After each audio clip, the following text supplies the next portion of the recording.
বন্ধুরা, গরম পড়েছে মানে মাছির উৎপাত প্রচুর। তাই মাছির হাত থেকে রেহাই পেতে কী করবেন এই নিয়েই আজকে আপনাদের কিছু টিপস শেয়ার করব। তার সাথে রয়েছে আরও অনেক টিপস যা আমাদের প্রত্যেকেরই কাজে আসবে। একটা নোংরা পাত্র নিয়ে নিন যেটা আপনার খাবার জিনিস থাকে না কিংবা আপনার কোনো কাজে আসে না। তো তার জন্য আপনাকে একটা অপ্রয়োজনীয় একটা পাত্র নিন।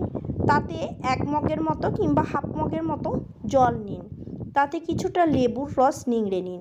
আমরা যেখানে খাদ্যদ্রব্য রান্না করি, মানে খাদ্যদ্রব্য প্রস্তুত করি রান্নাঘরে, বিশেষ করে খাবারে দাবারে প্রচুর মাছি বসে, কিংবা টেবিলে যেখানে আপনি খাবার খান, ফলমূল রাখেন, সে জায়গাতেও কিন্তু প্রচুর মাছির উৎপাত হয়। তো মাছি থেকে দূর করবার জন্য আপনাদের কিছু টিপস ফলো করতে হবে। মাছি একেবারেই যায় না, কিন্তু এর উৎপাত কমানো যেতে পারে। তার জন্যই বারংবার পরিষ্কার রাখা, খাবার আঢাকা না রাখা, এই ব্যাপারে আমাদেরকে প্রত্যেককেই হুঁশিয়ার হতে হবে। যেমন একটা পাত্রে কিছুটা পরিমাণ নিয়ে নেন ডেটল। ডেটল অবশ্যই এই গরমের দিনে ঘরে রাখুন। ঘর মোছার জলের সাথে অবশ্যই দেবেন। ভিনেগার, যেটা আপনি আপনার ঘর মোছার জন্য ব্যবহার করতে পারেন। প্রথমেই আমি টিপসে বললাম যে রান্নাঘরে মাছির একেবারে কমানো যাবে না, কিন্তু এর উৎপাত কিছুটা হলেও কমবে। তার সঙ্গে দিয়ে দিন একটু ভিনেগার।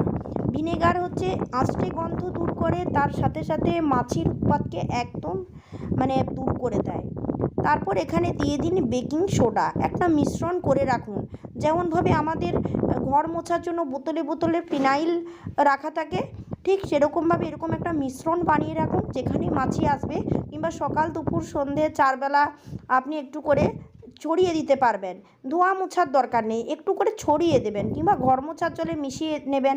বারবার ছড়াতে থাকলে কি হবে, অতিরিক্ত দুর্গন্ধ, আষ্টে গন্ধ, এবং তার সাথে সাথে মাছির অতটা উৎপাত হবে না। কেমনভাবে ছড়াবেন আমি আপনাদের বলে দিচ্ছি। লেবুর রস, ভিনেগার, ডেটল, আর তার সঙ্গে সঙ্গে একটু বেকিং সোডা। এইভাবে যেখানে যেখানে মাছির উৎপাত আছে মাঝে মধ্যেই কিন্তু এই জলটা ছড়াতে থাকুন। এতে করে আপনার জীবাণু নাশ হবে, তার সাথে সাথে উৎকট দুর্গন্ধ কমবে আর মাছির উৎপাত কমবে। তো এইভাবে আপনি কিন্তু আপনার রান্নাঘর থেকে শোয়ার ঘর পরিষ্কার পরিচ্ছন্ন রাখতে পারেন। বন্ধুরা, এই সময় শুধু কি রান্নাঘরে দুর্গন্ধ, সত্যি সত্যি নিজের শরীর থেকেও দুর্গন্ধ ওঠে।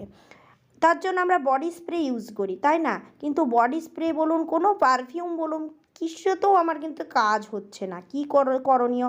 আর এটা তো একটা লজ্জার ব্যাপার।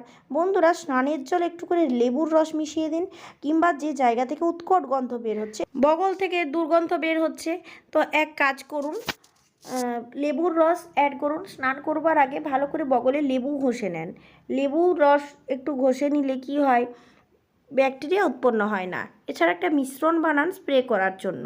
কোনো পারফিউম লাগবে না, বিচ্ছিরি গন্ধ উঠবে না এবং ব্যাকটেরিয়া জমবে না। একটু ভিনেগার, একটু বেকিং সোডা, এগুলো ভালো করে ঘষে নিয়ে আপনি কিন্তু বগলে লাগাতে পারেন। তো একটু হালকা করে যদি আপনি ঘষে নেন এইভাবে, তাহলে ভালো হয়।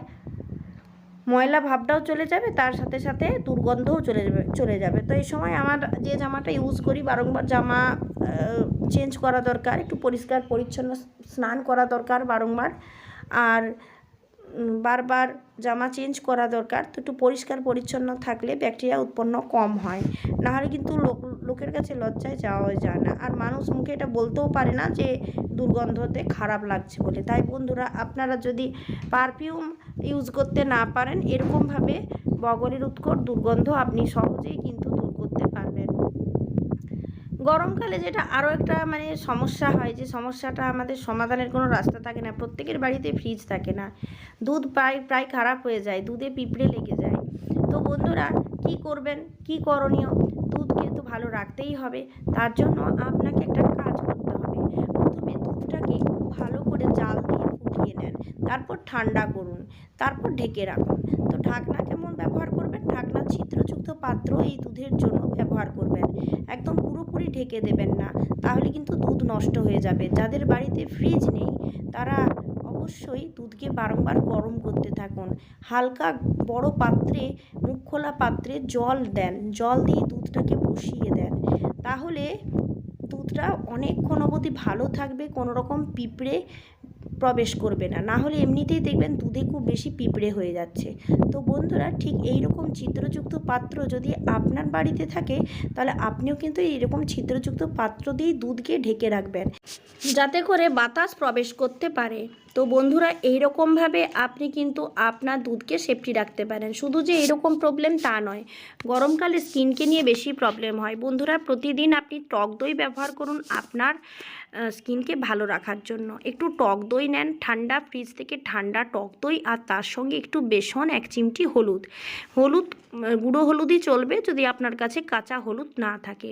এরপর মুখ ভালো করে পরিষ্কার করে নেন এই টক দই এবং বেসন দিয়ে। এতে করে আপনার মুখ ভালো থাকবে, স্কিন থাকবে উজ্জ্বল, মুখের ময়লা যাবে দূরে, ময়শ্চারাইজ হবে আপনি আপ, কোনো রকমভাবে এক্সট্রা অয়েল বেরিয়ে যাবে না, মুখ থাকবে নরম। এতই উপকার, মুখ হবে ফর্সা। তার জন্য দই আর বেসন আগেকার যুগেরই, অনেক দিন আগেকার যুগের টোটকা। এটা কিন্তু স্কিনকে আপনার পারফেক্টলি ভালো রাখতে হেল্প করে। এই গরমকালের কিছু টিপস আপনাদের সাথে আমি আজকে শেয়ার করলাম। আশা করি টিপসগুলো আপনাদের প্রত্যেকটাই কাজে আসবে। কোন টিপসটা আপনাদের সবথেকে ভালো লাগলো কমেন্ট বক্সে অবশ্যই কমেন্ট করবেন। বন্ধুরা, খুব ভালো করে ম্যাসাজ করে নেন মুখটা, এতে করে আপনার মুখ পরিষ্কার হয়ে যাবে। গরমকাল মানেই বারবার মুখে জল নেওয়া চাই, নাহলে কিন্তু অতিরিক্ত অয়েলি হয়ে গেলেই ব্রণ এবং মুখ কালো দেখাবে, ব্রণে ভরে যাবে। তাই বন্ধুরা, গরমে নিজেও ঠান্ডা থাকুন। আর বাকি টিপসগুলো আপনাদের কেমন লাগলো প্লিজ জানাবেন। কিছুক্ষণ পর ভালো করে জল দিয়ে মুখটা ধুয়ে ফেলুন। গরমকালে মুখ ভালো রাখতে গেলে এই টিপসের আগে কিচ্ছু নেই। ধন্যবাদ।